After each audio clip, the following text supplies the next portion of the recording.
बच्चों, कैसे हैं आप सब? अ, मैं उम्मीद करती हूँ सब खैरियत से होंगे। बहुत दिनों के बाद आपके साथ दोबारा से मुलाकात होने जा रही है और इंशाल्लाह अब डेली हुआ करेगी।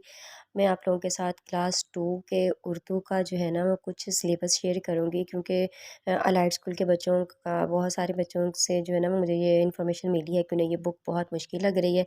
तो मैंने सोचा कि कुछ ऐसी चीज़ें जो आपको घर में करने के लिए दी जाती हैं, तो उन टॉपिक्स को मैं आपके साथ शेयर कर दूँ, ताकि आपके पेरेंट्स, आपकी मदर, आपकी सिस्टर आपको इसके बारे में गाइड कर सकें। तो अभी जो हम करने वाले हैं वो है जी, दिए हुए इशारों की मदद से गुलाब के पौधे के बारे में जो है वो मैं आपके साथ शेयर करने वाली हूँ। इसके कुछ पॉइंट बता दूँ कि गुलाब का पौधा, फूल, पौधे पर फूल, फूल का रंग, खुशबू और फूलों का बादशाह, इन पाँचों जुमलों को देखते हुए आपने जो है ना इसके बारे में लिखना है।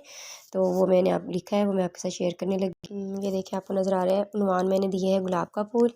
सबसे पहले लिखा है कि मैंने अपने घर में गुलाब का पौधा लगाया। ठीक है, गुलाब का फूल है तो गुलाब का पौधा या गुलाब का फूल, कुछ भी आप इसको कह सकते हैं, गुलाब का पौधा लगाया। कुछ दिन बाद पौधे पर फूल खिलना शुरू हो गए। यहाँ पे नुक्ता है, वो शायद आप लोगों को नज़र ना आए लेकिन मैंने दिया हुआ है। नेक्स्ट तीसरा है जी, फूल या फूलों दोनों आप कर सकते हैं, का रंग सुर्ख था। नंबर 4, हर फूल से बहुत अच्छी खुशबू आ रही थी कि हमारा आंगन महकने लगा।